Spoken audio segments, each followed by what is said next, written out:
do I want to live in a country where my ability to be able to custody Bitcoin gets banned? What am I going to do? Am I going to sell my Bitcoin? Am I going to give it up? Am I going to have to flee my country? So that's why I launched Satoshi Action, because I want the United States to be an absolute leader on this thing for generations to come. A couple of years ago, unknowingly, we actually did a solid for our movement here by getting rid of the other Liz. Oh my God. The Republican Liz Cheney. She was the worst, man. Of the worst. She was as bad on Bitcoin as Liz Warren and the Democrats. Thank God. I didn't know that. Yeah, she was horrible. She hated it. Yeah. Wow. Since 2018, the dollar has lost 25% of its purchasing power. And when you're a state, you don't have the ability to print money. You don't have unlimited budgets like Washington, D.C. You're not wrong. And you need to protect yourself from the excess and the money printing that is happening in Washington, D.C. So we showed in our paper that's fascinating, because not only are they stealing from individuals, they're stealing from the states in a lot of ways too. That's absolutely right. But all they would have needed to do, based on this paper, which is based on empirical data, was allocate 3% into Bitcoin, and they would have combated 100% of that loss of purchasing power. Unbelievable. Ultimately, we need to help lawmakers understand this is not speculation. This is prudent efforts to be able to protect taxpayer funds. Our goal is to make it a figment of our imagination that lawmakers were ever against Bitcoin, because we want Bitcoin to be the third rail. You know, if you touch it, you are going to be in a world of pain.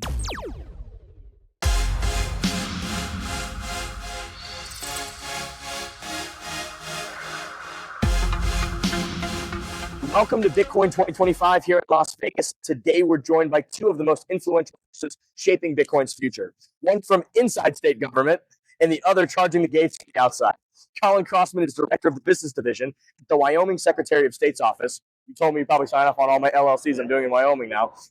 He's an engineer, lawyer, privacy-focused miner, and former hotelier who's filed Supreme Court briefs and Python scripts with equal precision. Dennis Porter is the CEO of Satoshi Action Fund. He's turned state legislatures into battlegrounds for Bitcoin's future, helping pass 9 pro-Bitcoin laws across the U.S., pushing the boldest idea in monetary policy today, the Strategic Bitcoin Reserve. Together, they're helping build a Bitcoin-native America from both sides of the firewall. One node, one law, and one ledger at a time. Welcome, boys. Hey, love it. That was a great intro. I'm getting better and better at this shit as I do it. You know, it's like the proof of work, man. You put it in, it's like, absolutely. You know, how do you guys feel about all this? Just feel the energy. It's unbelievable. It's crazy here. Yeah. It's been awesome. This has got to be the first time that we've had this conference while we're close or at the all-time high. Yep. Plus, we've got, you know, the legal side, the legislative side here actually supporting us. So the energy is really high, and I think I really like it in Vegas. Yeah, I mean, I was telling people, I know certainly we're at all-time highs, which is great. But even though the price of Bitcoin isn't screaming, it's really like the quality of the people here and the enthusiasm. And we all, I feel, you know, obviously, I think us early adopters knew that this thing was going to be successful. But there's so many more people now that really, truly believe it is. And I just love walking around the conference and seeing all the products that are being pitched that are really focused on Bitcoin. It's an incredible time to be alive. Yeah, absolutely. Yeah. So like some of us as OG Cypherpunks, it's kind of like, you know, Cypherpunks write code is like this motto. But like, the way I think about it is like outside the system is important, right? Like very important.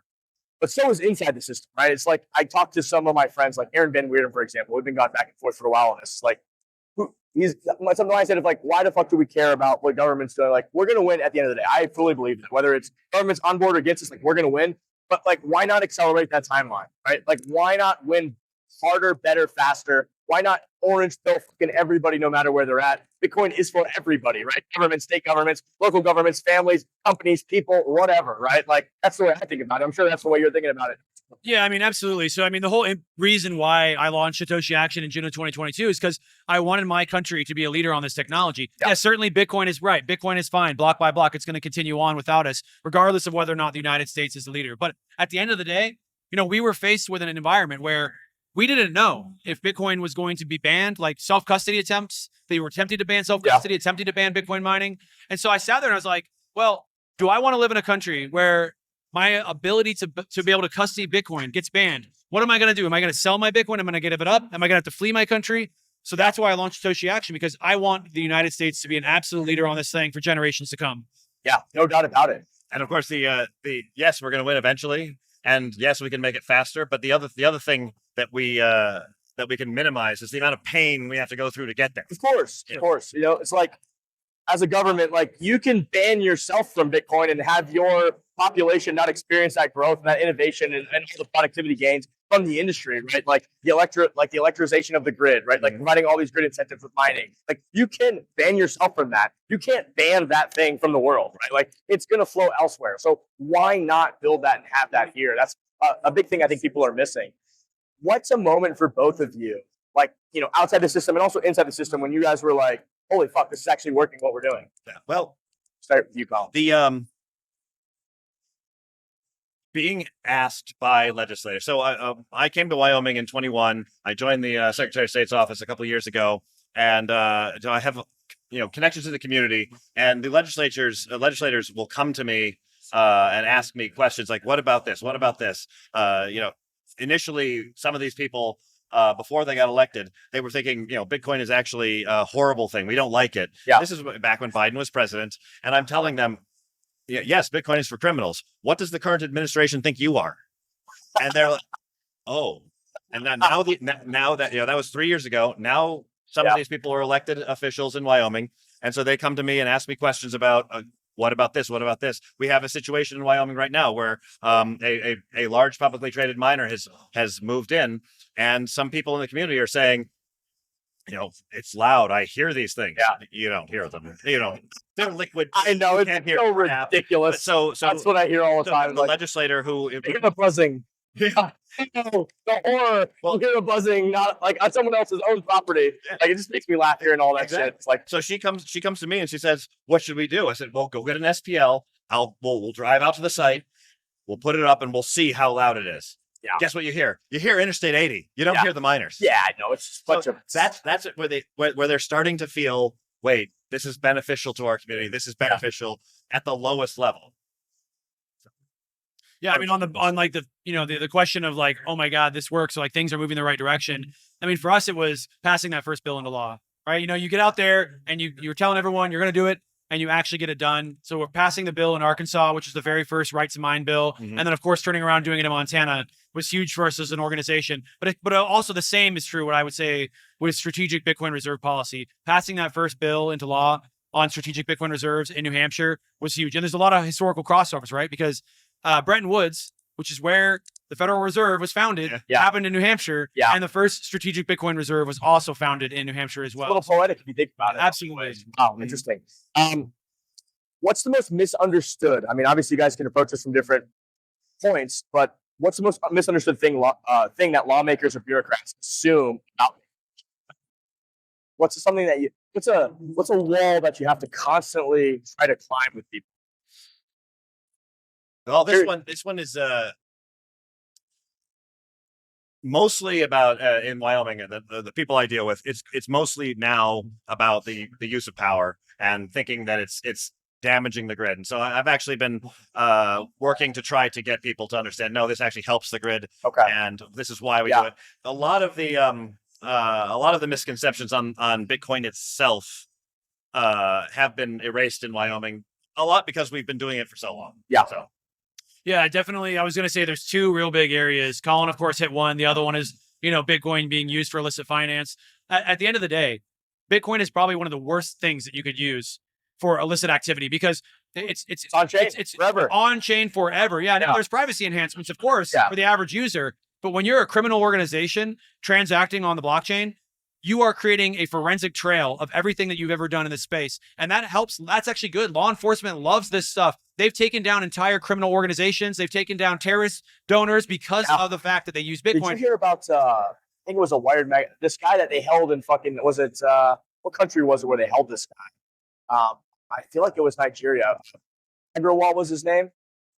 You know what I'm talking about? He was like a federal agent that uses the blockchain of Bitcoin to bust the biggest pedophile bust in all of human history. All these fucking, it's like Traitors in the Dark or something like that. Is like the name of the book that writes about it. Literally, he was working for Binance, and like during the previous administration, this guy's like a fucking national hero. He's actually like, did something amazing, and like they just fucking grabbed him. This government in this African country, I think it was, can't remember exactly what government it was. They like literally held him hostage, like almost killed the guy. Like, we did nothing about it to like put the pressure to go grab. I was like, hey, he's a fucking American citizen. Like, what the fuck are you doing? Are you out of your fucking mind? So, like, yes, to your point, absolutely. Like, it's very easy for mom and pop to, transact permissionlessly, store their wealth, leave this country, go to this country, flee authoritarianism. At the same time, if you're a criminal, it's a terrible thing for you. Right? Absolutely. Yeah. You do not want to use Bitcoin for any type of criminal enterprise. It's the absolute worst thing you could do. Absolute best thing for law enforcement to be able to catch you. Between the strategic Bitcoin reserve bills and Wyoming's data laws, you're both pushing for long-term infrastructure. How do you stay focused when Bitcoin's short-term price whiplashes the entire narrative? Do you feel like that's an issue at all with Bitcoin going up and down and you're like, oh, the volatility and all this It stuff? can be. How does that affect your work? I would say that Wyoming had proposed a Bitcoin reserve law in this cycle. One of the it failed for local political reasons, more or less. But one of the arguments that was being brought up against it was at the time it was being put forth in early January, the price was down, and they say, "See, the price is down. It's a bad investment." So you have to deal with that. The high volatility, of course, if you're a Bitcoiner, the high volatility is growth. That's actually, we want that. But when you look at traditional finance, you look at the guys who are bond traders and things like, they see that and they freak out. Yeah. And so it's a rough thing, but got to get over it. What do you guys? What's both of your missions for the next 24 months? What are you guys focused on in each of your respective areas? So we, so far, since 2022, have passed 9 bills into law to protect the rights of 20 million Americans, and also to pass 2 strategic Bitcoin reserve bills into law. Our goal is to double and triple the amount of policy we pass every year. We're going through a strategic growth initiative. We're going to be doubling and tripling the size of our team. We're also launching a pledge project where we will have lawmakers sign on the dotted line that they are supporting this space, and that when a pro-Bitcoin bill comes, they're going to vote in favor of it. And when an anti-Bitcoin bill comes, they're going to vote against it. Ultimately, our goal is to make it a figment of our imagination that lawmakers were ever against Bitcoin, because we want Bitcoin to be the third rail. If you touch it, you are going to be in a world of pain, because Satoshi Action is going to show up. Other groups are going to show up, and they are going to make your life hell if you try to mess with Bitcoin. It's so fucking nice to see. Like, we've been behind the scenes for so long, just getting fucking beat down. And it's like, you know what? Don't hate the player, hate the game. We're in the fucking game now. Yeah. We're making plays here. We're not going to have to listen to Elizabeth Warren do her soap opera bullshit for fucking 6 hours anymore and gaslight everybody. We're going to fucking fight back. Absolutely. I think we have a set of bills coming up through. So right now in Wyoming, we're in the interim session, and so we're proposing things to discuss for next year. There's a couple of things that we got going.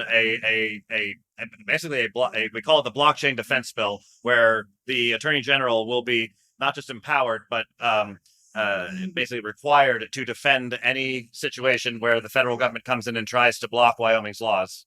So I love it. That's a good one. I love it. And there's a couple of other things that I'd like to see. I'd like to see us here in Wyoming deregulate some of our utilities and things like that. But those are ongoing discussions. And so who knows when and if we'll be able to get that.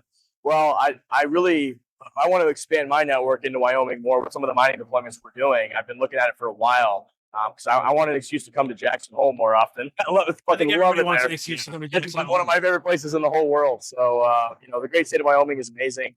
What can we do in Florida? What's going on? We had the strategic Bitcoin reserve. It disappeared. I'm in the Florida Business and Blockchain Association. So I'm trying to figure out, I got to talk to Samuel and some of these guys and figure out what the fuck's happening. What's going on behind this? It's been on my to-do list, but it's just been crazy chaos. So much is happening. So where are we at with that? Why did they? Sam has done great work there, but at the end of the day, it's a big state, and you need to be able to apply a lot of pressure to be able to get these things across the finish line. I mean, even in small states, it can be very difficult, right? Yeah. So for us in Florida, we're absolutely taking a look. We were getting ready to go all in on it this cycle, but we can. And this is why we need to double and triple the size of the team. Yeah. Because in order for us to be able to pay attention to all the states, we have to have that infrastructure in place.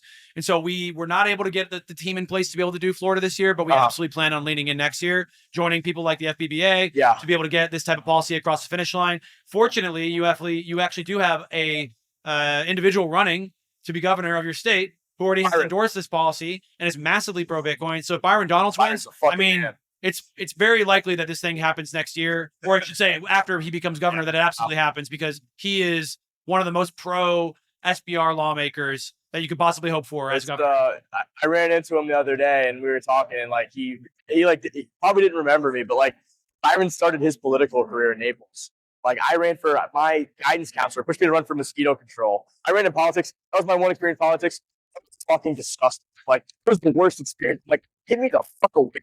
like all these fake people. He was like, you need to show up at this event. You need to show up at this event. You need to talk to these people. And like, I'd have like city commissioners telling me like, we hate your opponent, like blah, blah, blah, blah, blah. And then like the next day you look at the examples in the news, they'd be like, we're endorsing full throat at this. I'm like, fuck this shit. I don't want to deal with people like this. Yeah. But like the very first event I ever went to, Byron Donalds was at this event. It was like me and Byron Donalds at like a Perkins, and we were sitting there talking to like 4 or 5 like 70-year-old ladies. It was just like us two, and we were looking at each other like this, like what the fuck is this? What is going on? And I was about 20 pounds lighter. He was about 20 pounds lighter. But like when I told him, like he's like, oh my god, I remember that. It was just fun. It was a funny thing. So I ran for mosquito control, right? I was like college. It was like kind of fun, but yeah, it was a disgusting experience. So it is nice to meet, you know, nice, friendly politicians like Cynthia. She's amazing. Every time I talk, like just a genuine, down-to-earth, sweet human being, right? So Wyoming is my second favorite state. I'm from Florida, so like it's got to take the cake. Well, but I'll tell you one little story about Wyoming that a couple of years ago, we actually did unknowingly, we actually did a solid for our movement here by getting rid of the other Liz. Oh my God, the Republican Liz Cheney. She was the worst, man. One of the worst. She was as bad on Bitcoin as Liz Warren and the Democrats. Thank God. I didn't know that. Yeah, she was horrible. She hated it. Yeah, wow, horrible. Yeah. So that was, man, they cleaned her out. That was like beautiful to see. It was a very cleansing moment. She destroyed herself, man. That was a wild one. So Dennis, like out of curiosity, what did go wrong in Florida? Like why did it, I think I saw like DeSantis or something like added MicroStrategy to the state reserves or something, but like why did that bill just like disappear? It seemed like there was overwhelming support and all of a sudden it was like, I mean, I wouldn't say anything went wrong necessarily. It's just that it's difficult to build the political support to get cutting edge policy like this across the finish line. It is a radical idea for states to buy Bitcoin. Now, of course, me and the people at Sable and a lot of people in this building understand how it's actually a prudent move. And in fact, we did a whole paper about this, how since 2018, the dollar has lost 25% of its purchasing power. Yeah. And when you're a state, you don't have the ability to print money. You don't have unlimited budgets like Washington, D.C. You're not wrong. And you need to protect yourself from the excess and the money printing that is happening in Washington, D.C. Yeah. And so we showed in our paper that's fascinating because not only are they stealing from individuals, they're stealing from the states in a lot of ways too. That's absolutely right. But all they would have needed to do based on this paper, which is based on empirical data, was allocate 3% into Bitcoin, and they would have combated 100% of that loss of purchasing power. Unbelievable. So ultimately, we need to help lawmakers understand this is not speculation. This is prudent efforts to be able to protect taxpayer funds. Yeah. I mean, you know, we're almost going on 2 decades now. Bitcoin has been the best performing asset in all of human history. I mean, like, this is not like a 3-month bubble and disappears and it's gone. Yes, there's a lot of volatility as the market prices this new asset. Like, if you had bought Amazon stock, like early, it went up from like $5-6 to $100 back to $4. Like, you know what I mean? Like, so there is volatility when you're pricing in radical technology and disruptive technologies, right? And Bitcoin is that, right? Money is the foundational social layer of all of human civilization. It is the original social network, right? People used money to coordinate, you know, action, business, activity, right? So it's an interesting time to be alive. What a time to be alive, boys. You know. Let me close out with 2 questions for you guys. First one for you, Colin. You built hotel chains, filed amicus briefs, and automated legal processes in Python. Which part of that toolkit has made you most effective in the strange intersection of Bitcoin law and infrastructure? Little philosophical question. Yeah. The juice is flowing. So I probably running hotels because every day is different. You're constantly dealing with people. I oversee a staff of 11. When I had hotels, it was 150. Wow. So being able to manage people and it's like herding cats, man. It's herding cats, but it's also you have the back of house and front of house customer service. Yeah. So everyone's in customer service functionally, but when it's in your face and you're dealing with people sleeping and eating, you have a bit more understanding. So making sure that you can take care of everybody and keep them all happy. Yeah, that's hard. And have you been able to bring that to government? Because that's like obviously with local, like it's like you go to the DMV, it's like, oh my God, this is such a terrible experience. Like there's such disrespect and like, I mean, there are good employees, there are good people. Don't get me wrong. It's very common to run. It's what the airlines have turned into. It's like, you go in America. Like I flew to Dubai like last week, and like I flew on Emirates. I was like, unbelievable experience, night and day. And the week before, I was flying on American Airlines, business class, and was treated just so poorly, such disrespect, to the point where like it was almost like to find somebody who had customer service and was nice and like helpful and friendly was like the exception to the rule. Like more or not, like more of my interactions were negative than positive. I mean, it was kind of like shocking to like see that's like pervasive of America in a lot of ways. Like, how did we get to this point where like, so to bring it all back, when you were in government, like how do you translate that level of customer service to make government better at the local and state level? Well, like the way I feel, like in Wyoming Secretary of State's office, it's one of the few, if not the only one, where you call us, you get a person. Now, we may not be able to answer every phone call immediately, but we'll get back to you within a day, and you'll talk to an actual person. And we feel that if we be careful, bro, I'm going to be calling you. I got your contact information now. There you go. All my LLCs are going to Wyoming, so we've done like 10 of them in the past like 2 months or so. We have the strongest privacy guarantees in the country. That's what we're doing about. All of our partners seem to love that, so I love it too. But I feel that if we can answer your question and help you out well, then we're not going to get like 10 more emails from you. So actually providing good customer service makes our job easier. Yeah. In the long run. And we have hundreds of thousands of entities that we serve. Wyoming was second to Delaware. Well, I stopped incorporating all my entities in Delaware after what they did to Elon. And I said, fuck this. I told my lawyers, no, I don't care what you say. I'm leaving. I'm not doing it. I'm not giving them any more of my business, my revenue. And I'm taking it to the great state of Wyoming. So thank you, good sir, Colin. We will definitely be in touch. Dennis, let me ask you a final question here. What are you most excited about going forward right now? And what's been like your biggest challenge the past year with everything? And like, what are you most excited about? Well, for us, it's really the 2 items I brought up before, which is that we're going to be doubling and tripling the size of the team, which is really important because we don't have to pick and choose which states we work with any longer. And we can start to pass way, way, way more bills. I mean, at the end of the day, we sit down and we at the beginning of the session, we're like, which states are we going to lean into? That sucks. And we have to pick based on who we think has the highest odds. Yeah. And we don't, we thought Utah was like a guarantee, like going to win. Like we had so much political support, but we lost some key political support at the like waning moments of that movement. And then New Hampshire, of course, which was actually lower on the percentage of like odds of passing. But the reason why we leaned in so much because, of course, Representative Keith Ammon is a very good friend of ours. He's been tried and true for Bitcoin for a long time. First lawmaker to ever use Satoshi Action model policy. And who is this? Representative Keith Ammon, the one that passed SBR in New Hampshire. Okay, beautiful. But he ends up passing into the law, ends up being the very first state. So Democrat or Republican? He's Republican. So so it's like, let me follow up that. Like, so it's you like, can answer this question, but I got another states based on the odds, but it's like that's a bad way to approach things because odds change dramatically over time. Yes, in the different states. Look at Polymarket, man. You can just see it's crazy. All the time it changes. So it's a poor metric. So we look forward to being able to double, maybe triple the size of our team, have regional directors, have a DC lead, have a comms lead. So that way we can truly make sure that every bill that comes across our desk is given the full Satoshi Action, support level. And they need that at these states. A lot of these state lawmakers have like no staff. Colin, you know this so well, like no staff or maybe one staff. And they just don't have the ability to get these things across the finish line without support. And we want to be there every step of the way.